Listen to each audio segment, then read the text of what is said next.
you saw the first 2 parts of this series, you saw where we tested out AI travel planning against a human expert, Vicky in our case. Yeah, that's me. We tried out ChatGPT, Gemini, and Perplexity to see how well they could do with versus a traditional planner. To see if that itinerary gave us a fun and exciting weekend to Portland, Maine, we want to share our top 5 takeaways from what we learned on what was good with the AI plan and where it had limitations and maybe got us into trouble. So you're going to want to stick around because you won't want to miss these 5 facts and takeaways. Number 5, hotel recommendations. This was kind of a mixed bag. While all of the models provided multiple Marriott properties that met the criteria we were looking for, some of them actually provided a recommendation for Portland, Oregon, so that one's a bit questionable. Where we ended up staying was the Press Hotel. While this met and exceeded all of the criteria we laid out for the AI models, none of the models actually provided it as a recommendation. So this is just an example where AI may overlook excellent options that a normal experienced traveler would have considered. Number 4, dining experiences.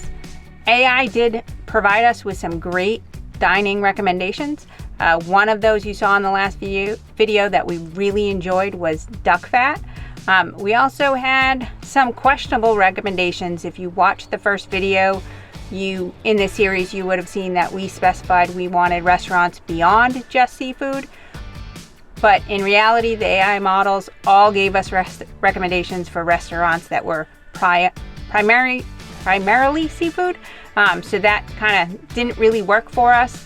The other area is you would assume that you would get recommendations for all 3 meals of the day, but we got limited to no recommendations for breakfast options. We only got a recommendation for coffee and a donut shop. So definitely a limitation with the AI recommendations that you would assume it would know, like, an everyday human does, that I want to eat 3 meals a day.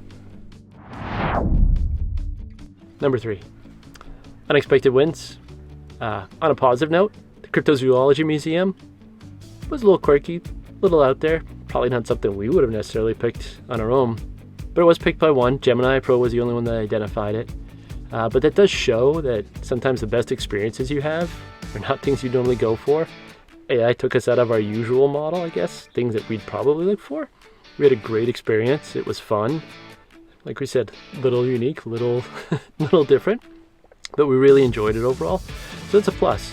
AI may provide you with experiences outside your comfort zone that in the end are really worth it, worth taking the time to go see.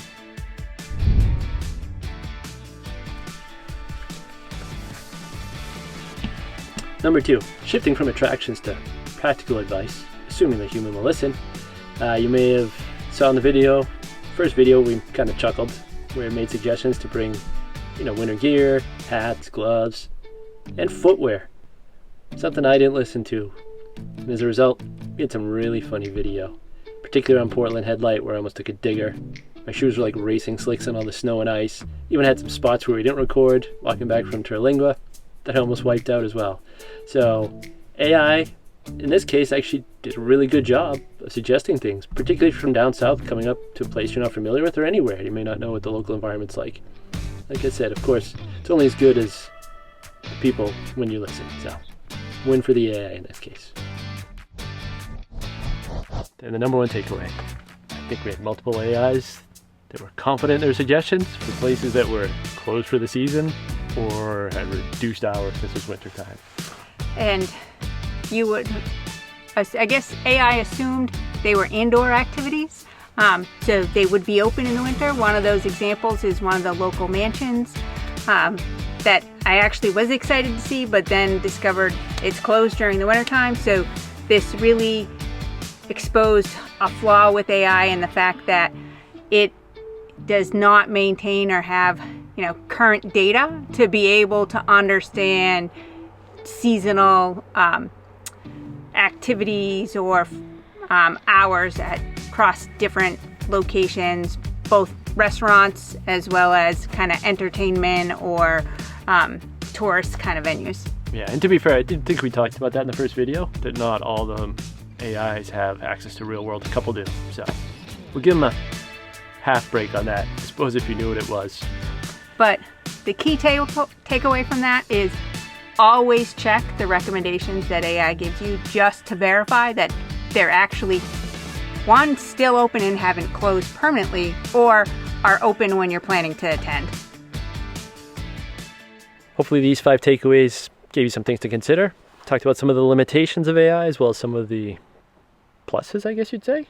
Yeah, like the Cryptozoology Museum. Yeah, that one was kind of fun. That was fun. I think one benefit for me for always planning the trips is what it did output for us was very structured and organized. So it made it very easy for me to go through and look at the information across the different models and assess it. But as you learned from our takeaways, in the future, I'm always going to be validating what it provides to us. But I do think it will help me save some time in my initial planning and identify some of those quirky places to go visit that maybe we didn't even know about or think about. Or suggest things like maybe proper footwear. Would have been a plus. Well, or I don't know how AI can make you listen. Yeah, this is true. So, what do you think? Would you trust AI? Would you use it in your planning? Maybe just a tool to rely on? Would you let it do the whole thing? You're brave if you do. Yeah. If you got any suggestions, what your thoughts are, leave them in the comments below. Really appreciate that. Love to hear from you. So, as you can see, got the van out. Yeah. Lots of big adventures coming up. Yeah. No snow left. We're maybe use a little AI to help identify some new quirky places that we may want to check out this summer. Right. So as always, if you enjoyed this video, remember to give us a thumbs up. Click the subscribe button. Yep. Ring the bell. Yeah. Is that it? I think so. I think we covered them all. I think so too. So really love it if you subscribe to us. Really help us out a lot. So see ya. Bye. It's time for me